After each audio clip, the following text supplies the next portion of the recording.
하늘이 내린 책 숲을 읽다. 남록과 치유의 숲입니다. 오동나무 하면은 작은 소뚜껑만한 큰 잎이 퍽 인상적이며 우리나라 나무 중에서는 잎이 가장 큰 나무라고도 하는데요. 회갈색으로 쭉 뻗은 줄기에 흔히 오각형에 가까운 진초록의 잎이 마주나기로 달려 있으며 어릴 때는 이 나무 잎을 따서 우산처럼 쓰고 다니던 추억이 깃든 나무이기도 합니다. 중국 당나라 때의 시인 두보가 그 잎 위에 앉아 시를 읊으며 풍류를 즐겼다는 나무이기도 하며 조선 중종 때 계획을 꿈꾸던 38세의 조광조가 사약을 받게 된 단서로도 이용되었다는 소위 조씨가 왕이 된다. 즉 주초유양이라는 글씨가 생겨나도록 벌레가 갉아먹었다는 잎도 오동나무였다는 설도 전해집니다. 잎이 크다 보니 걸맞게 충분한 햇빛을 받아 영양분을 잘 만들 수 있는 위치, 잎이 잘 유지될 수 있는 온도, 넓은 잎의 정산량을 감당할 정도의 습기에 뿌리를 충분히 뻗어 나무를 지지해주고 물과 무기양분을 빨아들일 수 있는 비옥하고 배수가 잘 되는 토양에서 뿌리를 내린다면 병충해나 공해에도 잘 견뎌내면서 높이가 15 내지 30m, 직경 80cm까지 어릴 때는 1년에 1 내지 2.5m씩 빠르게 자라는 나무입니다. 또 오동나무 잎으로 가을 소리를 듣기도 하고 달빛 아래의 오동나무에 잎질 때면 그리움이 푸른 물결처럼 가득하거나 둘이 그리워도 서로 보질 못하니 오동나무에 빛 뿌릴 땐 애간장이 끊어진다고 읊으면서 가을의 정취와 쓸쓸함, 사랑과 그리움, 이별의 슬픔이나 애절함을 묘사하는 옛 시에서도 흔히 등장하는 나무이기도 했습니다. 나이를 좀 드신 분들은 오동추야 다리 밝아 오동동이냐라는 구절로 시작하는 오동동이라는 인기 가요를 기억하실까요?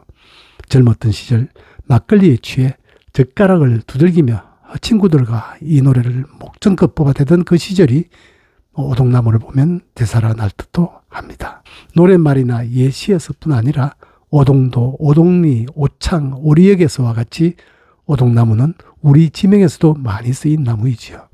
이처럼 오동나무는 오랜 세월 동안 우리 민족의 삶 속에서도 깊게 스며들어 희로애락을 함께해온 나무입니다. 오동나무의 학명에서 속명 파울로니아는 네덜란드 왕비의 이름으로 수년간 일본에 거주하며 많은 식물들을 수집, 서양에 소개했던 독일 의사이며 식물학자였던 지볼트가 자신을 후원해준 왕비를 기려서 붙인 것이라고 하며 그래서 황후나무 또는 러시아의 왕의 딸이기도 하였기에 공주나무로도 불린답니다. 한때 나폴레옹의 재혼 상대로 거론된 적이 있었다던 이 왕비는 러시아 왕족으로서의 자부심과 품위를 지키며 자선에도 적극적이었다는데 그래서 오동나무의 꽃말도 고상함이라고 했던가요.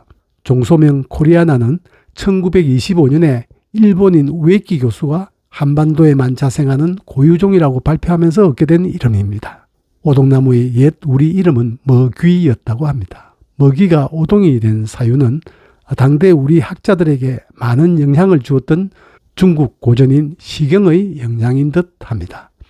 시경에서 저 아침 해 뜨는 곳에 오동이 자란다는 표현이 나오는데 중국에서의 오동은 벽오동을 지칭한 것이었으나 우리에게 친숙했던 먹이와 같은 나무로 짐작하고 먹이오와 먹이동자가 결합된 오동의 형태로 쓰게 된 것으로 보입니다.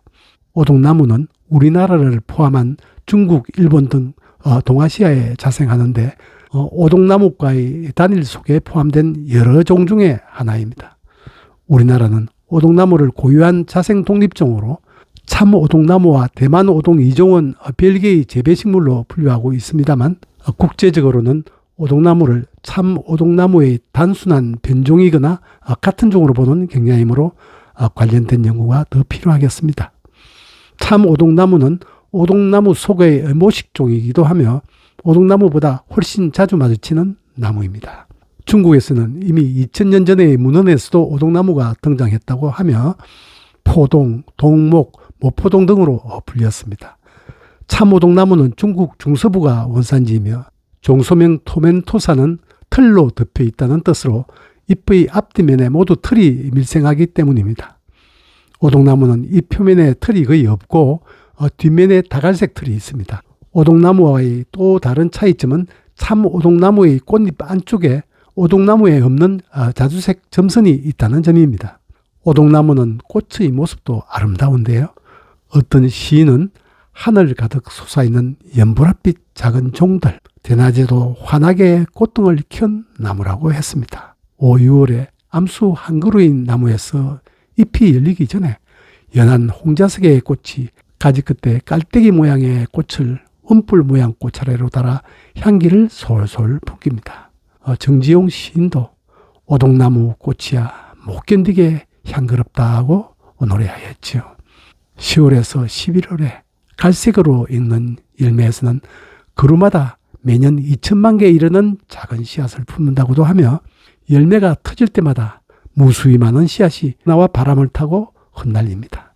겨울날 삭막한 가지 끝에 다발로 달린 열매와 황갈색 털로 무장한 움뿔 모양의 꽃눈을 함께 본다면 오동나무임을 짐작해야 됩니다. 대만 오동은 타이완과 중국 남부 등이 원산지로 키는 10m쯤까지로 크며 4, 5월에 잎보다 먼저 피는 핑크 사파이어 색상의 꽃이 아주 향기로우며 꽃잎에는 자주색 점들이 흩뿌려져 있습니다.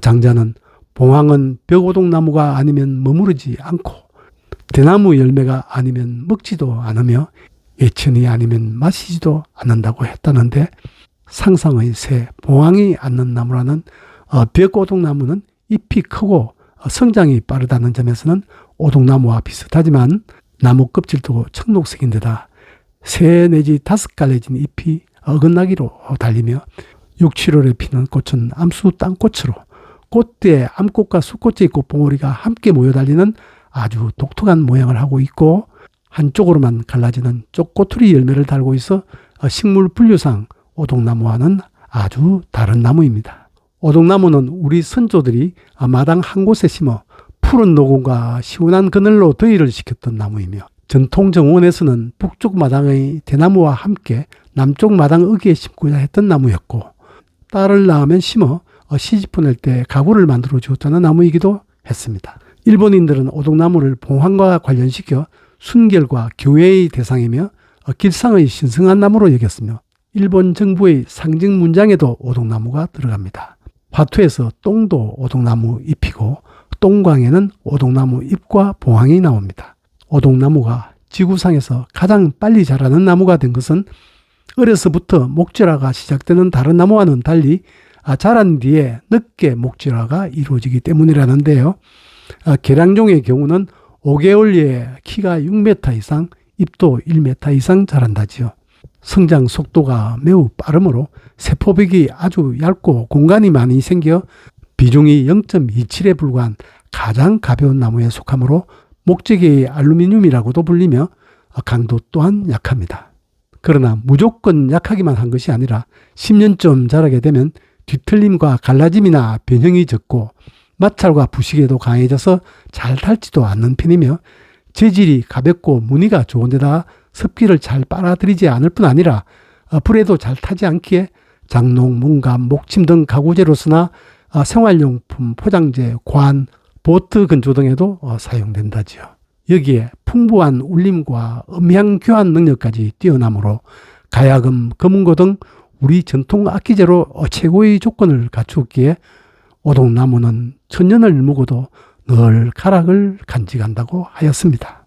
또 오동나무는 높은 맹아력으로 새로운 줄기를 잘 만들어내므로 나무의 밑둥을 잘라 맹아를 돋게 하면은 줄기 횡단면 중앙에 생기는 구멍이 꽉 차는 더 좋은 재질의 나무를 얻게 된다고도 하며 뿌리의 재생력이 왕성하여 산불에서도 살아남을 수 있다고 합니다.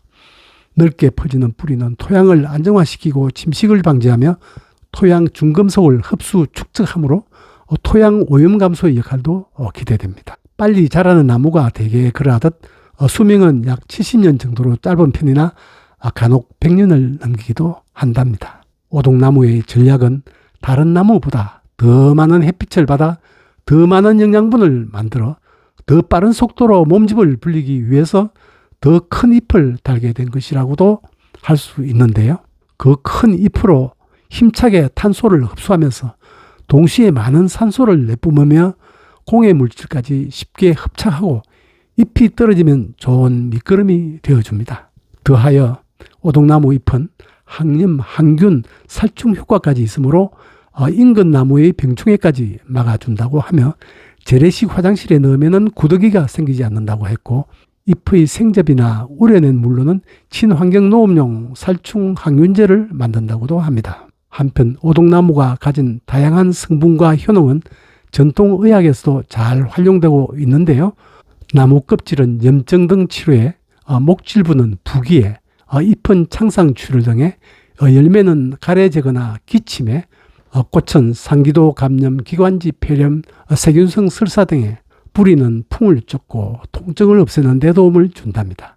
이렇게 쓰임새가 다양하고 많다 보니 개오동, 꽃개오동, 유동, 당오동 등에서처럼 아무 관계도 없는 나무에도 오동나무와 어딘가 비슷하면 오동이란 접두어나 전묘를 붙인 나무들이 여러 등장하기도 했습니다.